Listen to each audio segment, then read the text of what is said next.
speak in support of the Cotton Amendment to the Cybersecurity Information Sharing Act.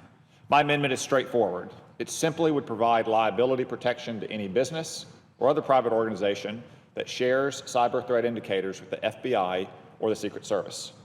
In its current form, the Cybersecurity Information Sharing Act would require entities to submit these cyber threat indicators through a portal created and run by the Department of Homeland Security in order to receive liability protection.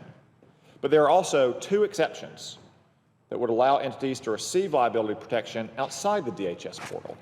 First, if a submission was related to a previously shared cyber threat indicator, and second, if the submitting entity is sharing information with its federal regulatory authority. But not every private entity has a federal regulatory authority, thank goodness. So, where a cable company can share with the FCC or an energy company can go to the Department of Energy or FERC, or other businesses are forced to go to the DHS portal. A good example are retailers like JCPenney, Walmart, Target, or Home Depot.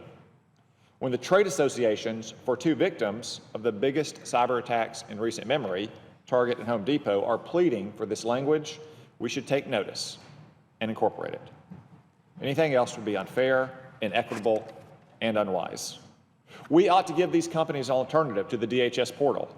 One simple reason is that nobody knows what the portal will look like, how it will function, or how much it will cost companies to interact with. The federal government, after all, doesn't have the best track record of designing and deploying IT systems. Healthcare.gov was not exactly a resounding success. One could easily imagine a company trying to share a cyber threat indicator and getting an error message from the portal, just like millions of Americans got when they tried to sign up for Obamacare. In this case, regulated businesses can just go to their regulator. Private and small businesses will be out of luck, though. This is the primary reason why my amendment has such strong private sector support. Organizations such as the National Retailers Federation, the Chamber of Commerce, the National Cable and Telecommunications Association, and many others support this common sense amendment. The second main reason that entities should be able to share directly with the FBI and the Secret Service is that the bill is about promoting collaboration between the government and the private sector, as the National Security Council says that we should in this tweet. More than any other national security topic, effective cybersecurity requires the U.S. government and private sector to work together, and I agree. As Director Comey recently told the Senate Intelligence Committee, the FBI has redoubled its efforts to reach out to private businesses in this area. This has paid dividends, and there's no entity in the federal government that the private sector trusts more on cybersecurity than the FBI. That's why Sony Pictures called the FBI when it was hacked by the North Koreans last year. I also have to imagine that's the main reason why the White House endorsed my amendment over the weekend when they sent out this very helpful tweet.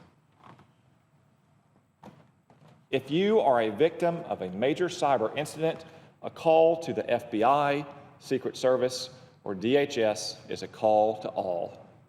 My goodness, Susan Rice and I stand together in agreement that if you are a victim of a cyber incident, you should be able to call the FBI or the Secret Service or DHS.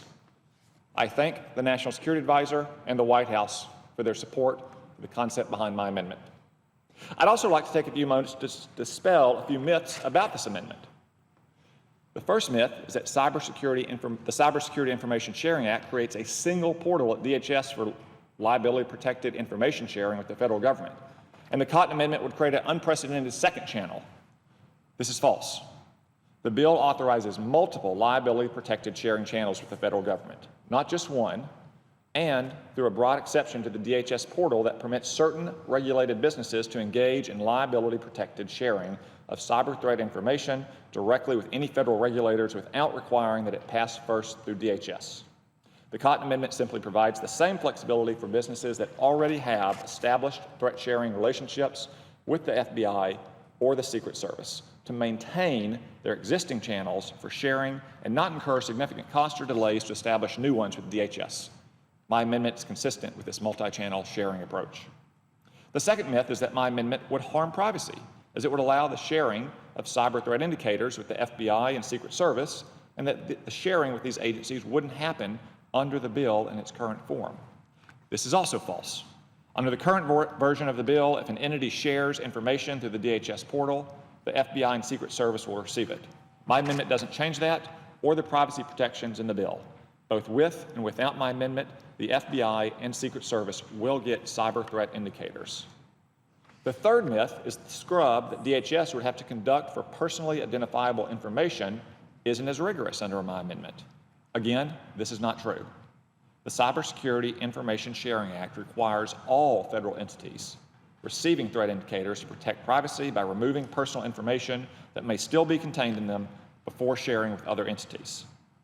My amendment does not eliminate or weaken any of the bill's privacy requirements, as the FBI and Secret Service are required to protect privacy in the same way all other federal entities receiving threat indicators are. Finally, I simply want to note that the House-passed version of this bill contains a nearly identical provision, and that bill passed with overwhelming bipartisan support on a 307 to 116 vote. To sum up, the Cotton Amendment has overwhelming support of the private sector, including companies who have been victims of cybercrimes. It would lead to greater information sharing between the private sector and federal government.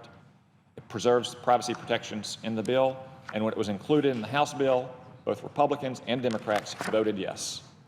I therefore ask my colleagues on both sides of the aisle to support this amendment. I yield the floor, and I note the absence of a quorum. The clerk will call